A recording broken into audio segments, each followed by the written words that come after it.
As Taiwan and many other countries in Asia battle a declining birth rate, the search for expanding into new market has never been fiercer.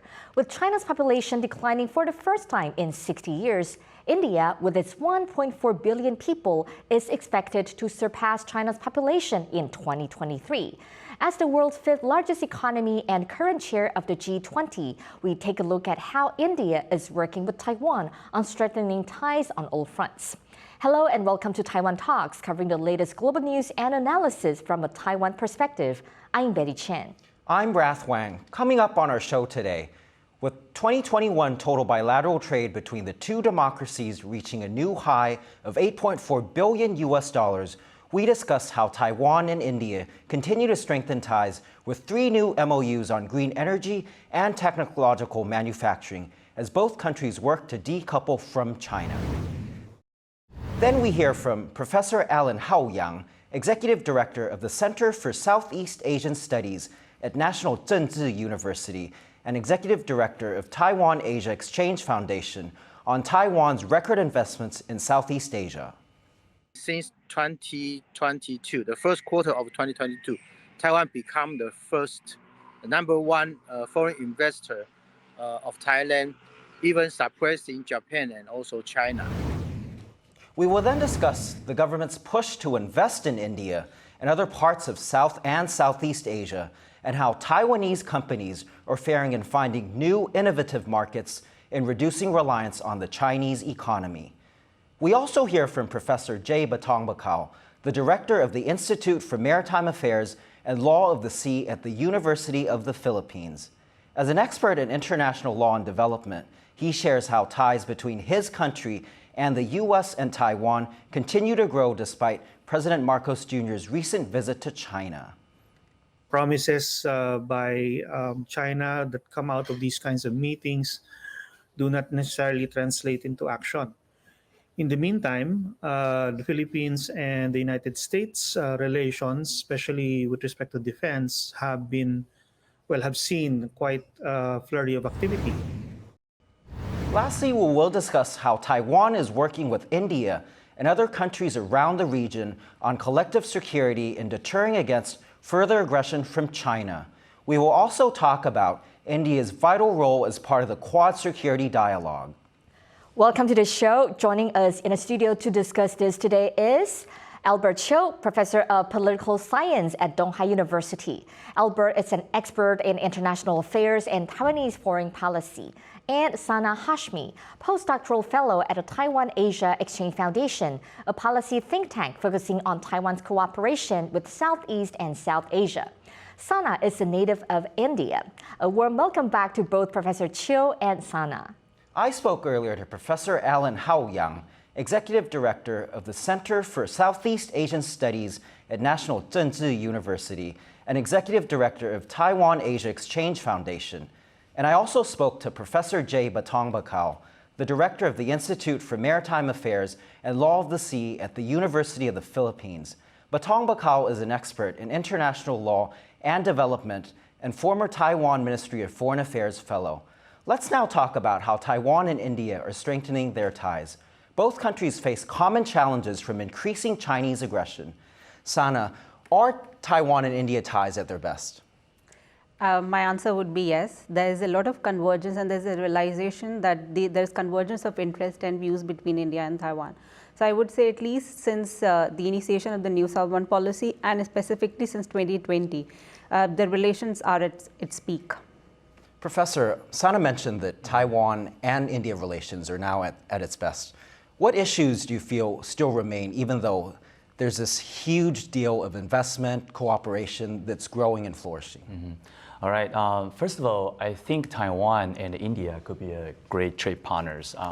The statistics shows that India ranks as Taiwan's 14th largest export destination and 18th largest source of imports. And I believe that the trade exchange will increase over the next few years.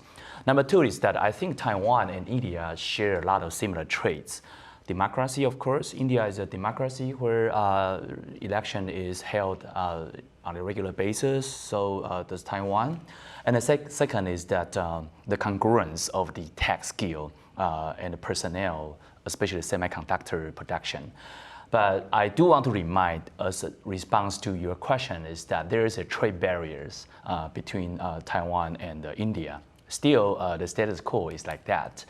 It makes it more difficult for Taiwan or India to export goods to each other's countries.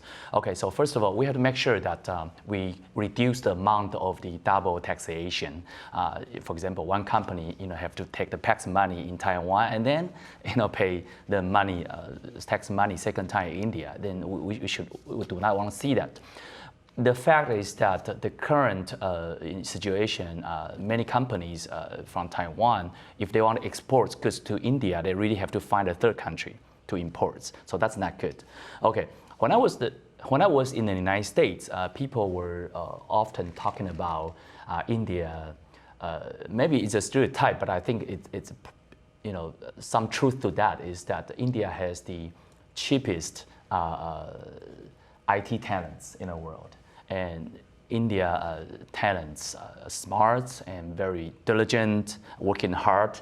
And this part of culture we are not so feel strange to, because in Taiwan we do things like that too. So I think in the long run, the culture domain, I think Taiwan and India share a lot of similarities. But later on we'll talk about the hard part, which is China. Okay, we knew that India was not that distant from China before 2005. Since 2005, the border dispute between India and China became a selling issue. Okay, so now India, because India had this kind of non-aligned stance in the past and probably did not want to make a formal alliance, even in a Quad. But now the dynamic has changed. India knows that it has to view China more or less like as an enemy, or maybe as a potential enemy, if you will, in the future for the sake of India's national security. So Sana, as a native Indian and also an expert on Sino-Indian relations, just mentioned by Professor Chiu, India boasts its wealth of talent, and in this year, 2023, India will surpass China to become the most populous nation in the world. How do you see that will impact the India and China relationship? Of course, it's a major concern in China, the aging population and also decline in population. For the very first time in 10 years, China released its data, and then India is officially going to be the most populous nation in the world. So I think it's just going to be a strength. Of course, there are challenges too. Being the most populous country in the world is of course going to be a challenge, but I feel that it's going to be more of an asset. As also Albert mentioned about it, that India definitely has cheap labor. I think in China, if you compare the cost of labor, it's of course getting higher and higher. And now Taiwanese companies and a lot of other international companies, they're looking at Southeast Asia. But I think there will be saturation as well. So in India, definitely there will be cheap labor. And the demographic dividend is, of course, I feel it's going to be an asset. And now Taiwanese companies are also looking towards India. I think with the Go South policy, a lot of Taiwanese companies have been looking towards Southeast Asia, specifically since the 1990s. But now with the new Southbound policy, the framework is there, and now a lot of Taiwanese companies are also trying to look towards India. There's a long way to go, but I feel that the population increase is definitely going to be a motivational factor for Taiwanese companies. So going back to the talent, in Taiwan, we're also facing declining birth rate and we're facing a labor shortage. How can Taiwan and India work together to make good use of these talent? I think first, within the new Southbound policy, Taiwan really needs to also train youth from the new Southbound policy countries, specifically from India. Because India is just not going to be the most populous nation in the world. India also is going to have more and more young people. And specifically when you compare it with countries in East Asia, Southeast Asia, but mostly in East Asia, look at Japan, look at Taiwan and China. So definitely, specifically in the semiconductor field, because when in India, there is 10 billion investment going to be in the semiconductor field to develop semiconductor ecosystem in India. But then you need to have very, very skilled people to work in the industry. But Taiwan has this experience. So why not extend it to Indians? So I think this collaboration between Taiwan and India could definitely lead these two countries towards further cooperation. It's fascinating what Sana mentioned in terms of semiconductor investment. Professor, wanted to ask you, Why is Taiwan targeting India? Is it because of what you mentioned earlier, the tech talent, the language, or is it democracy in terms of that versus, say, another country in Asia? Right. I mean, we all know that Taiwan has been isolated from by the Chinese suppression for decades, right? And now, ever since 2016, when Donald Trump became the U.S. president, however you like him or not, really the situation has changed drastically. And Taiwan now, on the one hand, we have the superpower in supportive of us, the United States, even UK, even Australia. But also on the other hand, we do have to find our friends in the second tier. And I think that Japan, and Taiwan will have been allies, however informal that is, for decades. And South Korea is kind of neutral between Taiwan and mainland China. What about Southeast Asia and even South Asia, right? So India and Taiwan. Just before the show, I just talked to one of the staff about how cold it was, how ignored it was regarding the Taiwan-India relations, because people hardly thinking about the connection between the two countries. But ever since the 2016 and also the border disputes between China and India became such an issue in the front burner, and people tend to notice that maybe something in common we can talk about in India and Taiwan. Okay, so number one, I think for geopolitical reason, I think Taiwan does have a purpose to work together with India, and so does India. And also in the long run, or maybe just in the midterm, I think the tech advancement in Taiwan now has entered a phase where we really have to think about if our chip making technique is going to be replaced by any other countries. For example, to be direct, some countries in the United States. In order to avoid that kind of situation to happen, we really have to find partners. India will be one critical nation because it has a lot of IT talents. And also maybe our salary system is not so okay, not so sound to some Westerners, but maybe it is enough for Indian engineers. So we can attract them to join Taiwan to strengthen our IT segments and to make sure that we are still in a leading position. It's great you mentioned technology. Do you feel that India will actually side with the U.S. with its efforts in terms of friendshoring, supply chains, that it keeps moving out of China in terms of supply? Yeah, of course. Now I think a lot of great powers been talking about the possibility to cut off the rail supply chain completely. And it's not only for ideological reason, but also for the sake of their national security. We all know that the Chinese government, also its related organizations, had the bad name for steal information from advanced tech companies in the United States. The way they used normally is that they join your company and maybe becomes alliance with you, and maybe become buy a lot of your stock. And after they learn a lot from your companies, and they just left. And we don't see that from India. Yeah, but now the United States and also the G7 countries, to be frank, they knew that. They know that how to prevent that kind of situation from happening. Okay, so I think India knew that too. Maybe India was not aware of that much of this kind of stealth approach from China, but now I think India knew this as well. Yeah. I wanted to ask Sana one question. Do you feel that the next century will be India's? As many analysts say, the Chinese century is here or may go or has not gone. Definitely. I think it belongs to India. Of course, it could have belonged to China as well. And if you look at India's statement specifically since the 1990s and 2000, after the collapse of the Soviet Union, and India introduces Lucky's policy, economic liberalization, India has always talked about peaceful coexistence and cooperation among countries, specifically among the Asian countries. And China was an important part of that narrative. But then there are differences that are not really manageable, and primarily from the Chinese side. So I think this idea of cooperating with China and peacefully coexisting and cooperating with China has really gone. So, and if you look at it, all the countries such as the U.S., East Asian countries such as Japan, South Korea, they have been investing in India for a very, very long time. And I feel if you look at Europe, if you look at all these countries, they are looking at India. So India has become an important part of the Indo-Pacific, and Indo-Pacific is Indo-Pacific, and it was emerged primarily to include India. So definitely I believe that this current century, the 21st century, belongs to India. Maybe the world is big enough for all of us to coexist peacefully. I think this is what India's narrative was, and this is what India was trying to do, but it's China's bad that it doesn't want to coexist peacefully. And we will go back to that later. We just spoke about how Taiwan and India are working together on key industries, from technology to green energy and a global investment boom, into what analysts predict will become the world's most populous nation, India.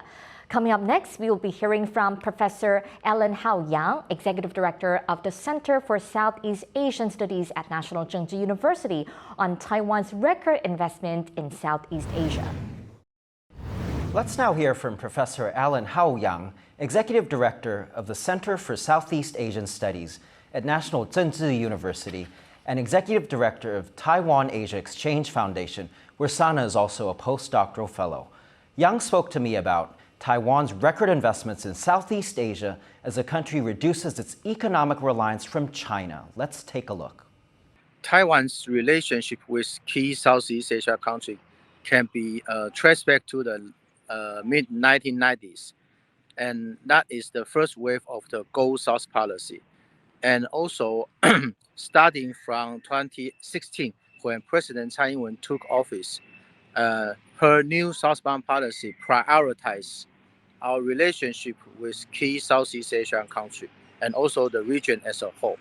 And that is the reason why there are an increasing number of investment from Taiwan to Southeast Asian countries such as Thailand, and also attracting Thailand and also neighboring ASEAN countries investment and also a business tie in Taiwan.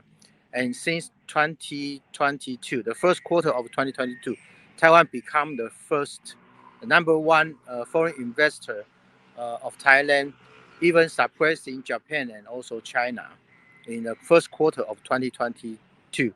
And that is the reason I would say the EV electronic vehicle sector's investment in Thailand is the key driving force. Can you talk a bit about how progress has been made with the new southbound policy? In the very beginning, the new southbound policy targeted to diversify the risk against China. That is how Taiwan to diversify our relationship, economic engagement, and also the social connectivity with the neighboring country and a region as a whole. And through the around 7 years implementation, new southbound policy conduct a very innovative approach. I would say that is a PPPP model, public-private people partnership configuration, to fully promote Taiwan's partnership with neighboring countries. In terms of the public sector, there are 5 flagship programs, including economic engagement, education, talent training, and also the public health and medical cooperation, and the social connectivity, and finally, that is a regional agriculture. The key foundation and achievement of the new southbound policy is to establish and to provide the soft infrastructure to our neighboring country and to normalize Taiwan's relationship with our partners through the multifaceted engagement approach. Has this brought ASEAN and other southbound countries closer to Taiwan and farther away from China, as we see movements with the U.S. trying to bring democratic allies or allies non-ally with China into the sphere? Given the U.S.-China rivalry during the past years since Trump administration, that has been increasing trend that encourage the Indo-Pacific country in terms of major power and also the middle power to diversify their relationship and also their economic dependence, not only depending on over one single market, but to diversify their relationship with different markets and different economic partners. And I would say it is true that China is not the only option and choice for the regional integration and also the establishment of the regional architecture. So Taiwan as the important hub of the supply chain in the Indo-Pacific region, and also an important hub for the soft infrastructure in terms of the talent and also the economic opportunity, has become very important and also a strategic alternative to our neighboring partners. And that is the reason why Taiwan's new southbound policy has been welcomed by our ASEAN counterparts and also the like-minded country, including the European Union as well.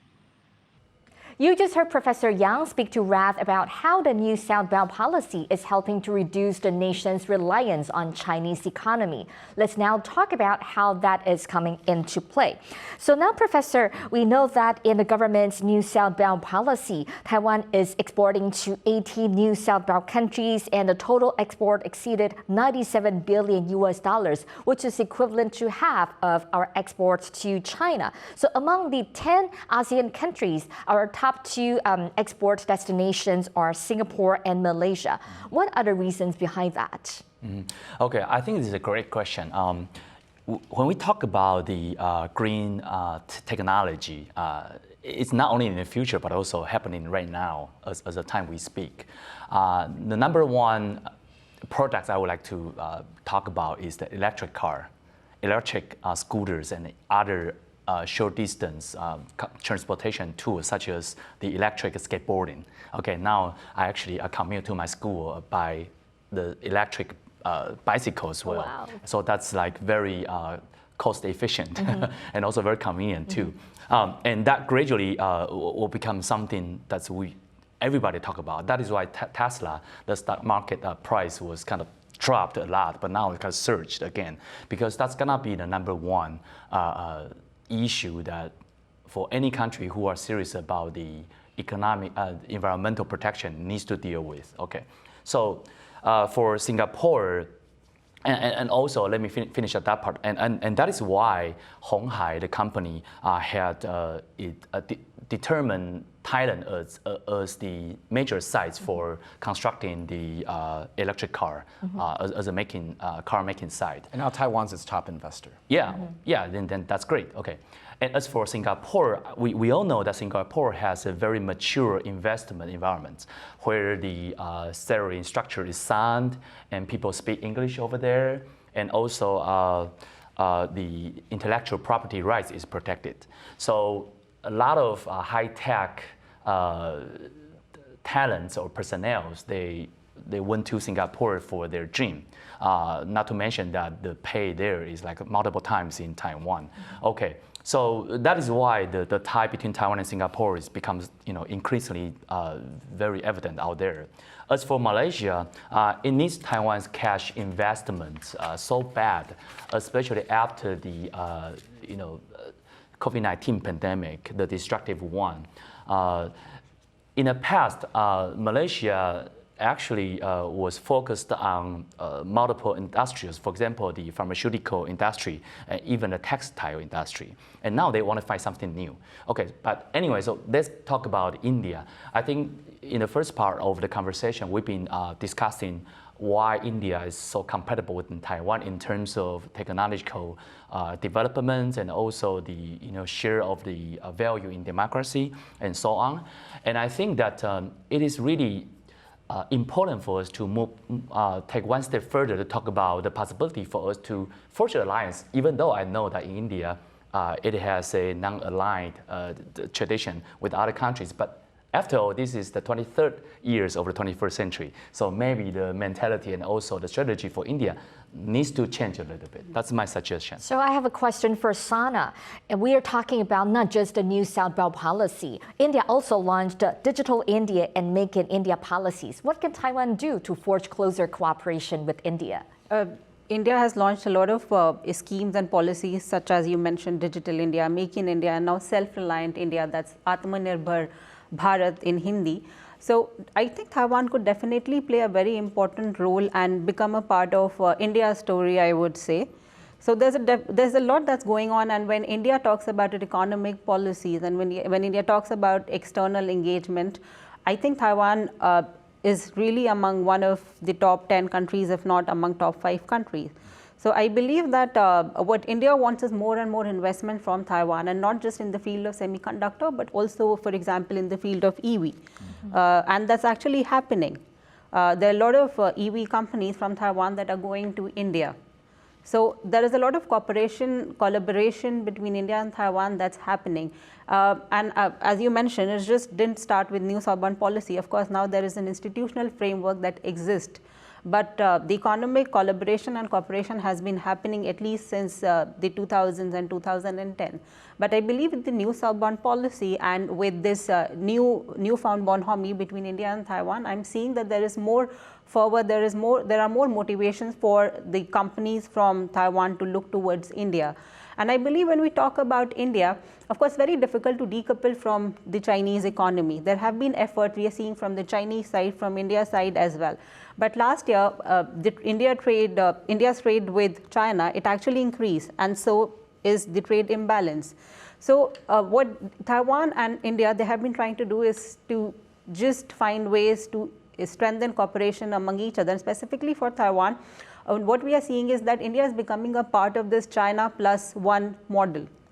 So there are ways both India and Taiwan could really strengthen cooperation, specifically in the technology and economic field. I wanted to draw back to India a bit. As Betty mentioned, how India has all these new initiatives. What is behind this boom for India? We see Japanese companies, US companies rushing into India to invest. Japanese and South Korean companies, I think if Taiwan really has to look at one example, they really have to look at how Japanese and South Korean companies have done in India. Of course, we keep hearing about all this lack of infrastructure in India. Of course, I'm not saying that there are no challenges, there are no problems when you talk about India. Of course, there are a lot of challenges and problems, but I would also say there is lack of familiarity with the Indian market. Taiwan really doesn't understand how. When I'm talking about Taiwan, I'm primarily talking about Taiwanese businesses. They're more used to doing businesses, for example, with China.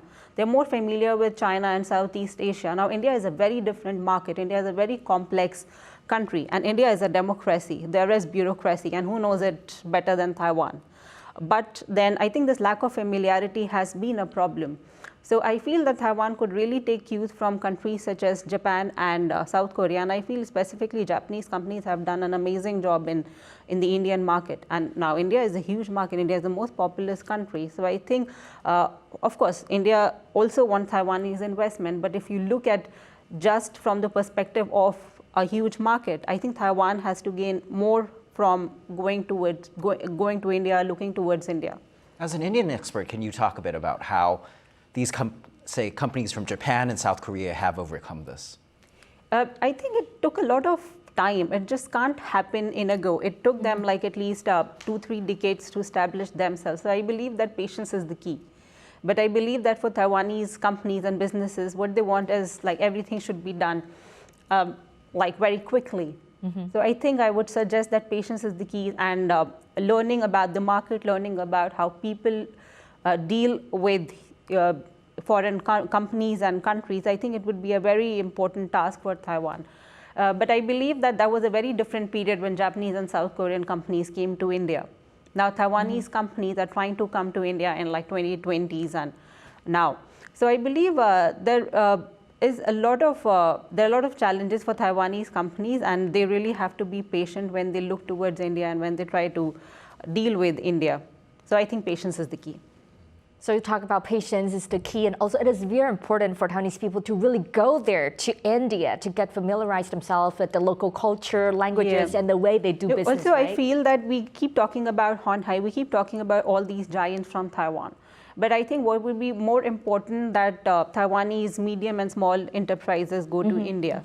It's easier still for companies such as MediaTek, Tunghai, Wistron to go to India. They already have a system in place. But then I think what would really make an impact is for medium and small enterprises to go to India. That's really important. To see is to believe, right? Because sometimes during the media communication, people just get lost in this kind of communication because we don't get to understand each other's culture. So that's very important. Can I add up to that Please, a little bit? please. Actually, if you think about like 40 years ago, when the Taiwanese business person want to develop their business in China, they did had a huge culture shock as well, right? First of all, in China, the law was not really low, but I don't mean to make a parallel comparison between India and China, but I'm just saying that every country has its strength and weakness, and given the fact that the Taiwanese business person can get used to the Chinese environment, but in the end, unfortunately, when the CCP wants to take away all of your property, they just do it right away. And except for that, I think we really have to learn something from the local logic, even in India. And I do believe that even in Taiwan, we are proud of our sound market system. At least it's transparent. There's not a lot of cheating, well, sometimes, but there's not a lot of cheating out there. But still, like from a foreigner, from a Westerner's perspective, Taiwan is still, a long way to achieve that kind of really capitalist market kind of logic. So I think every country has its own system and also culture there, and the law is very important. And I offer one solution is that you have to hire local intellectuals who can speak English, who can speak 2 languages, bilingual, and that can help you to talk to each other. And persons are graduated from, say, Department of Political Science, like my department. I'm doing a little propaganda here. Just like they are also good for you to hire to help your company to run smoothly in that country. So we just discussed how Taiwan's new Southbound policy is starting to show results in reducing reliance on the Chinese market, with record exports to Southeast Asia and key investments in India, Thailand, and other Asian countries. Coming up next, we'll be hearing from Professor Jay Batongbacal, the director of the Institute for Maritime Affairs and Law of the Sea at the University of the Philippines, on how ties between his country and the U.S. and Taiwan continue to grow. Let's now hear from Professor Jay Batongbacal, the director of the Institute for Maritime Affairs and Law of the Sea at the University of the Philippines. Batongbacal is an expert in international law and development and a former Taiwan Ministry of Foreign Affairs fellow. He shared with me how security cooperation between the Philippines and the U.S. have grown despite President Marcos Jr.'s recent visit to China. He also spoke about the many areas his country is working with Taiwan on. Let's take a look. New Southbound policy is just beginning to have an effect, quite frankly, because the government is still preoccupied with pandemic recovery and facing the economic problems. No? But I have seen a bit of news of Taiwan and the Philippines in talks to engage in cooperation in relation to those economic problems. The most pressing one right now is of food supply, of certain commodities being affected by inflation. It's quite disproportionate with respect to some items. No? But I've seen that Taiwan and the Philippines are looking into possible cooperation on that, no? Perhaps in terms of supply or in terms of assistance to developing farming and agricultural areas.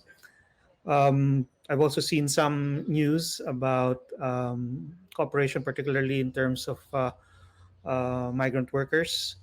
The Philippines is currently facing some issues with other countries, so it just makes sense for it to look at other places, other markets for this.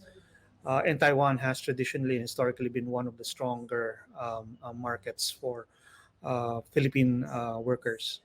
So I wish that there would be more, though. There are many other areas of cooperation that I think would be worth looking into, particularly in the technical fields. So hopefully there will be some more news on that later in the year. How has China's aggression in the South China Sea affected its relations with the United States? Well, definitely, China has had problems, shall we say, with maintaining its good relations with its neighbors. And I think that right now it is suffering from a backlash of its aggressive moves, especially in the South China Sea. At the same time, concern has been raised over its intentions with respect to Taiwan because of the potential for armed conflict and instability in the region, no? Should the mainland decide to be more aggressive and forceful in its actions. Um, ASEAN, including the Philippines, are right now relatively quiet, shall we say. Perhaps they do not want to prematurely reveal their hand, but definitely um, they will be affected by any kind of instability in the region. So I would expect that they would be into going into a bit of contingency planning as well as coordination with other countries that are also concerned, especially external countries like the US and Japan. Whether it brings them closer on this issue, I think the jury is still out on that, unfortunately, because we still have basically we still have ASEAN members being more concerned about the potential negative effects of any kind of instability in the region on them. No? So I think it will still take a bit more time before everyone has some kind of consensus or alignment on how to respond to the mainland's increasingly provocative moves and policies. How do you see the visit by President Marcos Jr.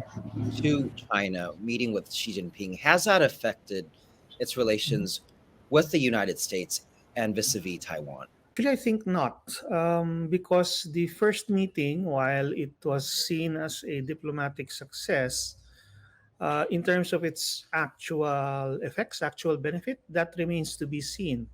Once again, we've seen a lot of promises being made, but I think the government will have learned by now that promises by China that come out of these kinds of meetings do not necessarily translate into action.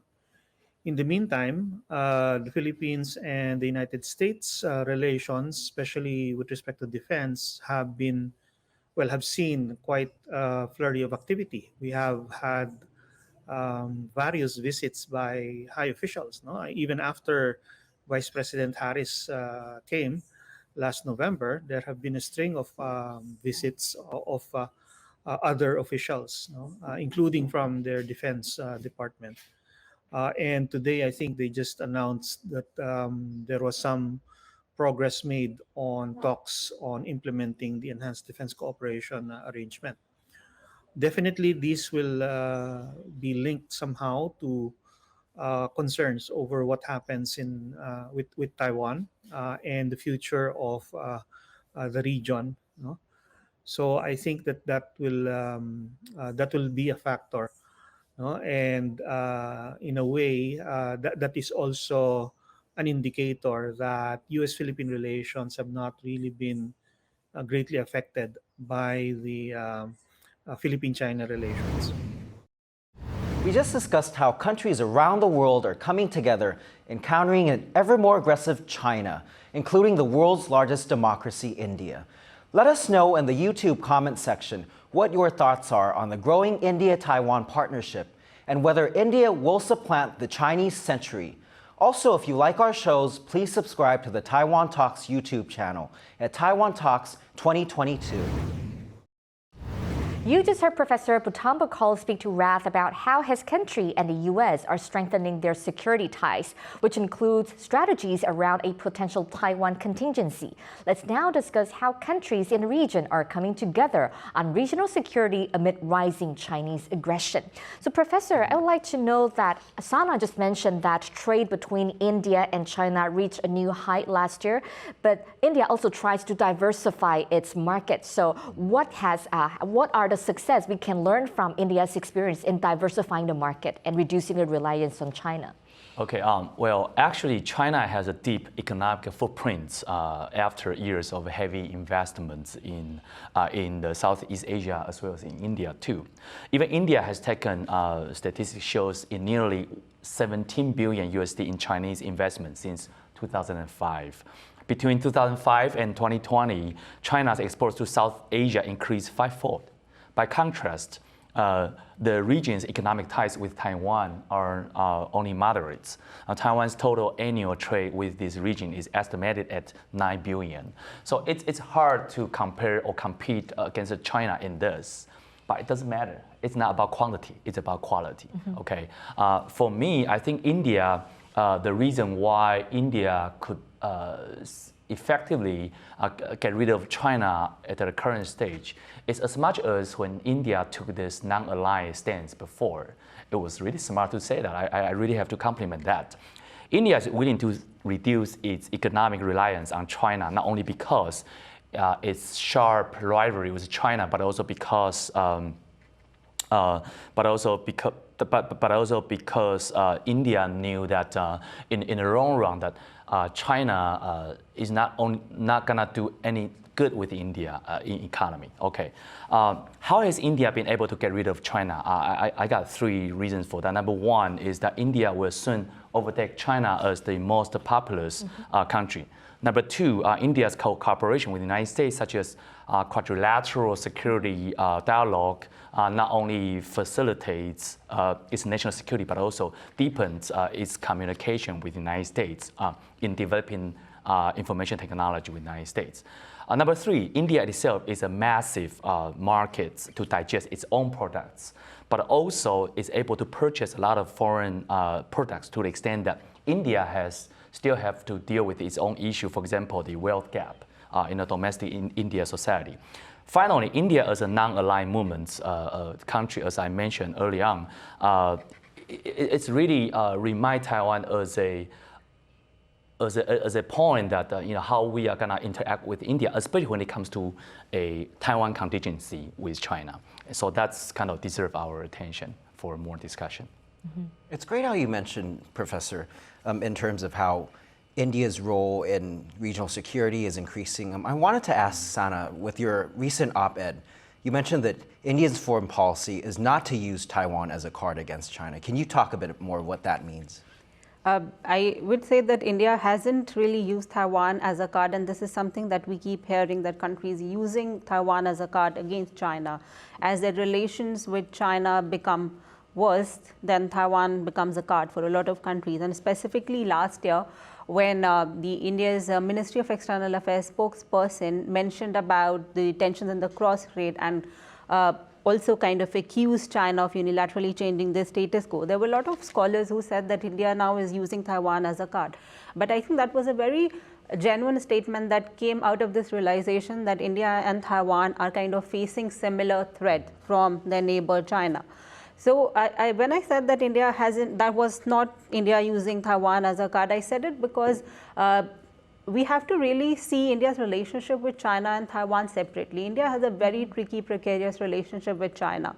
Now, there is this realization among Indian leadership and officials that the relationship with China is not going to be business as usual. The boundary dispute is not about differing perception of the line of actual control. From China's side, there have been attempts to change the status quo, and it's just to keep the dispute alive, to keep India preoccupied with the boundary dispute. So with this realization, and with this realization that China is really going to be a threat for India in times to come, and it is going to be the biggest threat, the relationship is also not going to be normalized. Until the boundary dispute, there is a breakthrough in the boundary dispute. But with Taiwan, India views Taiwan very differently. India views Taiwan as an important economic partner. Even though India doesn't have diplomatic relationship, if you talk to scholars and even officials, they would tell you that we value relationship with Taiwan, but we have our own limitations. Why? Because we have a huge disputed border with China. No country in this world would want to have a disputed border with a country like China.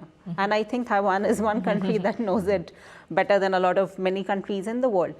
So, but then this realization that we have to improve, strengthen economic ties and cultural ties with Taiwan, this realization is, if you look at the functioning of the Indian office in Taiwan, and even if I may tell you about the visit of the Deputy Economic Minister to India last November, and we talked about this during my last show, and the red carpet was rolled out. So, the behavior from India's side is also changing. So, I would say that this cautious behavior from India's side is now changing to wait and act approach. India is not going to be hastily engaging Taiwan, because this is not aimed at this engagement with Taiwan. This changing attitude is not aimed at China.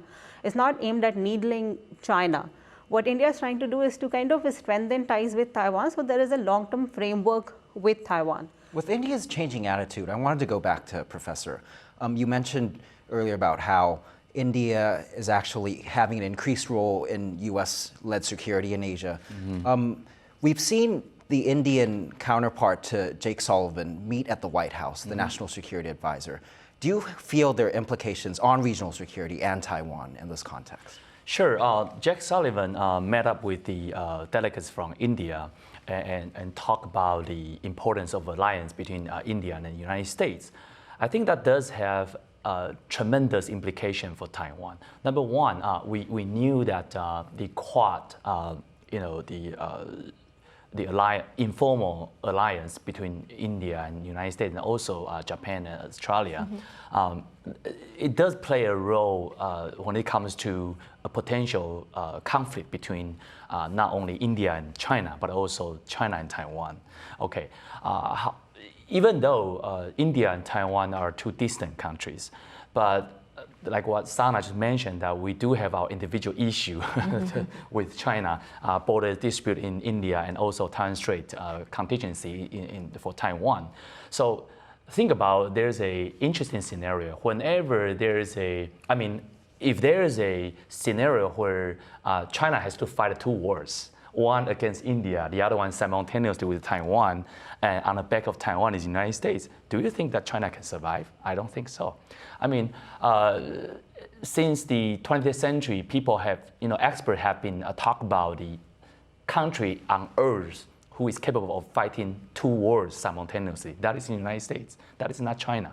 However, China might be advanced in its weapon and also all kind of missiles. It doesn't matter that. Okay, so I think that the Jack Sullivans met up with the India's delegates. One thing does signal a increase in relationship between the two countries. Number two is that as a country, Taiwan is not that on the major stage of the world. We do not need to stand out ourselves. We do not need to be so loud by saying that, oh, now India and Taiwan, we are going to move one step further and maybe to have a formal diplomatic relationship right away. Maybe not that far. But what we can do is that we can take sides. Now, still, unfortunately, in Taiwan, there are some people arguing that we need a hedging policy, kind of stay neutral between China and the United States. But come on, think about, China's intent against Taiwan is to take us over and becomes a part of its countries just as much as Hong Kong and Macau. So maybe hedging policy is working for India for